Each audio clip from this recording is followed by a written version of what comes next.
Hello students, today we are going to read a very beautiful and very interesting poem from your book Honeysuckle, and this is sixth poem, The Wonderful Words, and the poet is Mary O'Neill. So in this poem, the poet says that one should express his thoughts through the words, means whatever thoughts or ideas come to your mind, we should express that without hesitation. Means if you do not get proper words to express your thoughts, it doesn't mean that you should not say.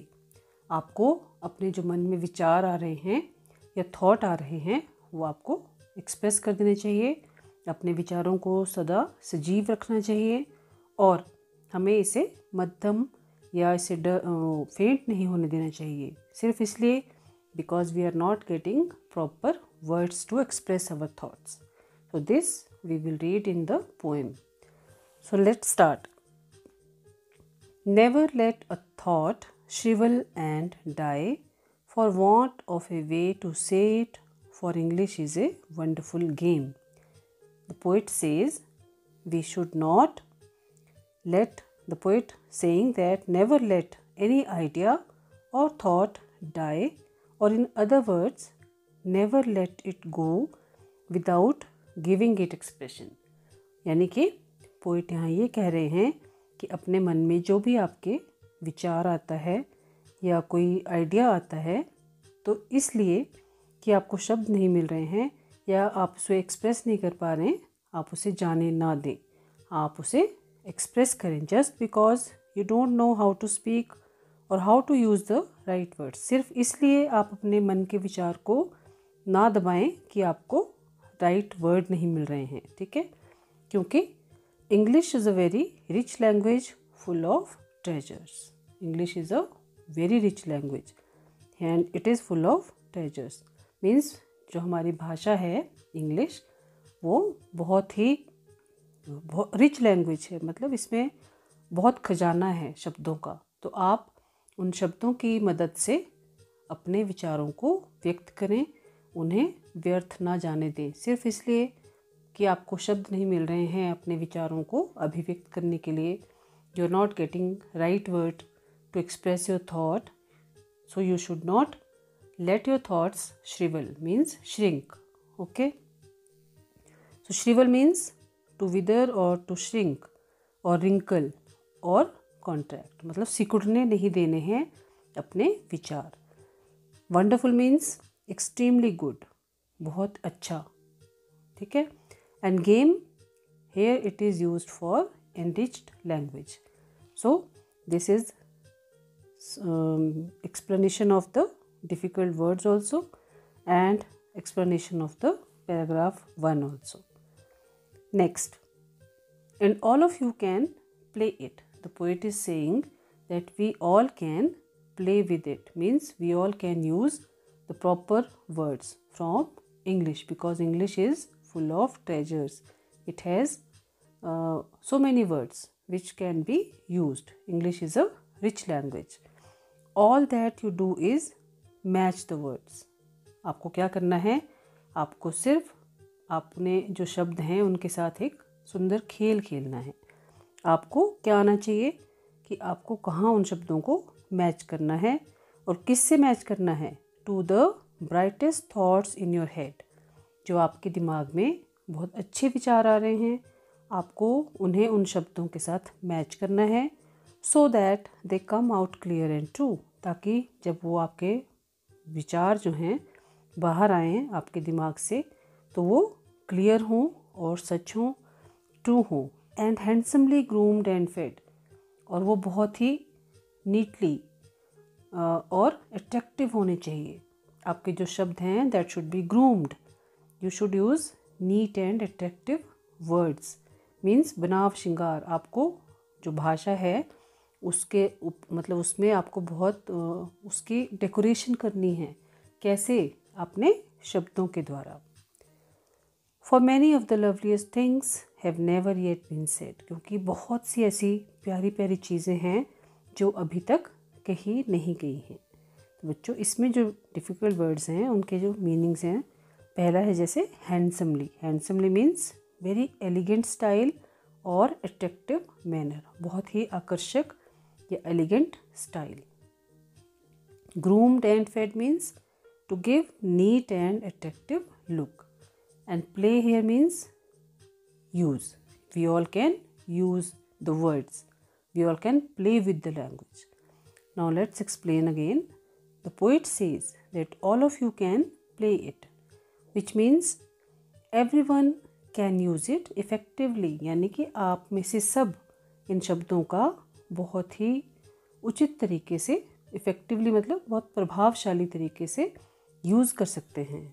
ठीक है, you can find the perfect word for the thoughts और ideas in your head and give it a clear expression.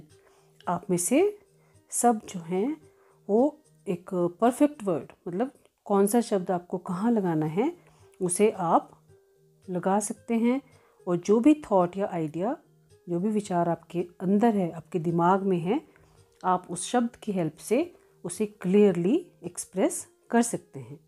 उससे क्या होगा, people can understand it clearly and nicely. लोग जो हैं आपके जो विचार हैं या आप जो अभिव्यक्त कर रहे हैं अपने भावों को, लोग उन्हें साफ साफ और अच्छे से समझ जाएंगे। Don't think that you cannot do it. आप ऐसा ना सोचें कि आप ऐसा नहीं कर सकते, because there are yet many good things, the most beautiful ones which have not been said and done just because of lack of nurturing, lack of words and knowledge। क्योंकि ऐसी बहुत सारी चीज़ें हैं, बहुत सी सुंदर सुंदर चीज़ें हैं या शब्द हैं जो अभी तक कहे भी नहीं गए हैं, और ना ही इतनी सुंदर कुछ चीज़ें हैं जो अभी की नहीं गई हैं, सिर्फ इसलिए क्योंकि लैक ऑफ वर्ड्स हैं। शब्दों की कमी की वजह से या नॉलेज की वजह से बहुत सी सुंदर बातें जो हैं वो सामने नहीं आ पाई हैं। लोग अपने विचारों को एक्सप्रेस नहीं कर पाते सिर्फ इसलिए कि उनके पास ब्यूटीफुल वर्ड्स नहीं हैं या नॉलेज नहीं है कि कहाँ उन्हें लगाना है।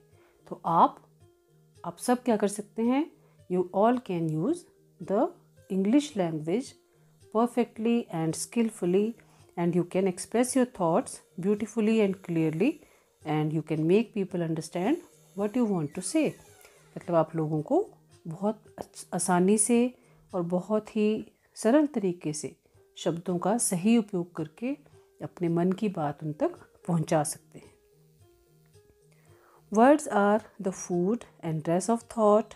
They give it its body and swing, and everyone's longing today to hear some fresh and beautiful things, but only words can play a thought from its prison behind your eyes. Maybe your mind is holding now a marvelous new surprise। बच्चों, इस last paragraph में poet क्या कहते हैं कि words give a structure. जो शब्द हैं वो एक स्ट्रक्चर देते हैं, एक ढांचा देते हैं किसी भी विचार को या आइडिया को जो आपके दिमाग के अंदर है। The poet is saying that never think that we do not have any new thoughts. कि कभी ये मत सोचें कि हमारे पास नए विचार नहीं हैं, वो हैं, बस क्या करने की ज़रूरत है, they are yet to be explored and searched. हमें उन्हें एक्सप्लोर करना है, ढूंढना है और खोजना है अपने अंदर। कैसे? शब्दों के माध्यम से। You yet need to come through thoughts and ideas are caged in our minds. They yet need to come through. हमारे जो विचार हैं उन्हें अभी सामने आना है, क्योंकि जो हमारे थॉट्स एंड आइडियाज़ हैं they are caged in our minds. वो हमारे दिमाग के पिंजरे में बंद हैं, कैद हैं। And if any one can set them free that is words. और उन विचारों को फ्री कौन कर सकता है? ओनली वर्ड्स, शब्द जो हैं। और वो भी कौन से शब्द? सही समय पर, सही जगह पर सही शब्दों का चुनाव आपके विचारों को बहुत ही सुंदर तरीके से लोगों के सामने एक्सप्रेस कर सकता है। So words alone can give clear and beautiful expression to thoughts and ideas. तो जो शब्द हैं अकेले वही आपके थॉट्स एंड आइडियाज़ को बहुत ही सुंदर तरीके से एक्सप्रेस करने में हेल्प कर सकते हैं। Words alone can earn them praise. शब्दों के द्वारा ही आपके जो विचार हैं उन्हें लोग पसंद कर सकते हैं और आपकी तारीफ़ कर सकते हैं। So it is a must to learn and perfect our language. तो बहुत ही ये ज़रूरी है कि आप जो अपनी भाषा है, ठीक है, आप उसको अच्छे से सीखें और परफेक्टली उसको यूज़ करें। तो बच्चों ये है पोएम द वंडरफुल वर्ड्स कि पोएट आपको ये कहना चाहता है कि आप अपने मन के विचारों को शब्दों की सहायता से अच्छे तरीके से एक्सप्रेस कर सकते हैं। तो ये थी पोएम और अब हम करते हैं इसके 2 क्वेश्चन जो आपके टेक्सचुअल एक्सरसाइजेज हैं, ठीक है। पहला है with your partner complete the following sentences in your own words using the ideas in the poem. First is do not let a thought shrivel and die because dash. तो हम लिखेंगे because of lack of understanding of a language. सिर्फ इसलिए कि हमें भाषा की समझ नहीं है अपने थॉट्स को श्रिंक या मरने मत दें। Next, English is a dash with words that everyone can play. So English is a rich language. आपको यहाँ पे लिखना है a rich language with words that everyone can play. Third, one has to match dash. One has to match the words with thoughts. मतलब किसी व्यक्ति को क्या करना है, अपने वर्ड्स को अपने विचारों के साथ मैच करना है। Words are the dash of thought. Words are the food and dress of thought. Okay. So this was your first question. Now let us do the second question. In groups of 4, discuss the following lines and their meanings. So बच्चों, it's not possible to discuss in groups, so we will do it for you. First one is, all that you do is match the words to the brightest thoughts in your head. So हमें इस line का meaning जो है वो अपने शब्दों में explain करना है। तो इसका मीनिंग क्या होगा? To give expression to thoughts, one needs only right and correct words for the ideas in mind. तो ये इसका explanation है ये कि इस लाइन का क्या मतलब है कि किसी को अपने विचारों को एक्सप्रेस करने के लिए क्या चाहिए? Only right and correct words, सही और सटीक वर्ड चाहिए for the ideas in mind, जो हमें हमारे दिमाग में विचार हैं उसको एक्सप्रेस करने के लिए शब्दों का सही चुनाव वो हमें करना आना चाहिए।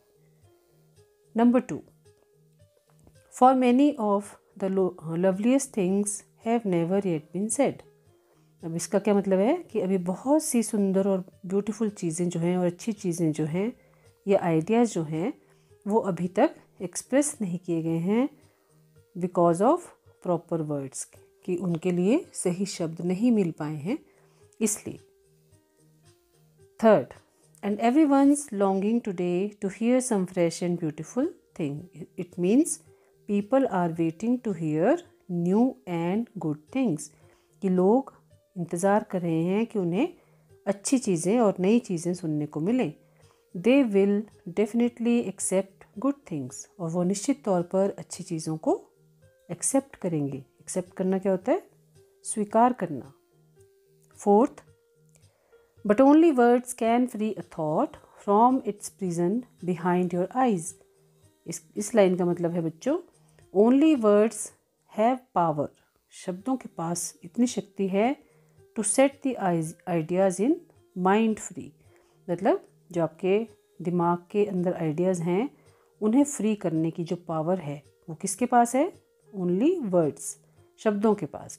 It means only words can help us to communicate and share ideas with others, कि सिर्फ शब्द हैं जो हमारी मदद कर सकते हैं कि हम अपने आइडियाज़ जो हैं वो लोगों तक शेयर करें और उनके साथ कम्युनिकेट करें। कम्युनिकेट करना मीन्स संवाद करना, उनसे बातचीत करना। तो बच्चों, ये थी पोएम और उसकी एक्सप्लेनेशन, और अगली जो वीडियो है उसमें हम इनके एक्सट्रैक्ट जो हैं वो करेंगे। ठीक है, कि हम एक्सट्रैक्ट का मतलब होता है आपको पेपर में एक क्वेश्चन आता है कि आपको पोएम्स की, किसी भी पोएम की 2 या 3 लाइनें दी जाती हैं और फिर उसके बेस पे कुछ क्वेश्चंस आपसे पूछे जाते हैं। तो जैसे आप कॉम्प्रिहेंशन पैसेज करते हो वैसे ही इसे बोलते हैं रेफरेंस टू द कॉन्टेक्स्ट या एक्सट्रैक्ट। तो ये भी हम करेंगे। तो अगली वीडियो में इसी पोएम की जो हम 2 कोई पार्ट लेंगे और उसके हम बेस पर कुछ क्वेश्चन जो हैं वो डिस्कस करेंगे और फिर उन्हें आप अपनी नोटबुक में लिखेंगे। ठीक है बच्चों, तो तब तक आप इस पोएम को अच्छे से पढ़ें और घर पर रहें, घर पर रहकर पढ़ाई करते रहें, अपना ध्यान रखें। बाय बाय बच्चों, हैव ए नाइस डे।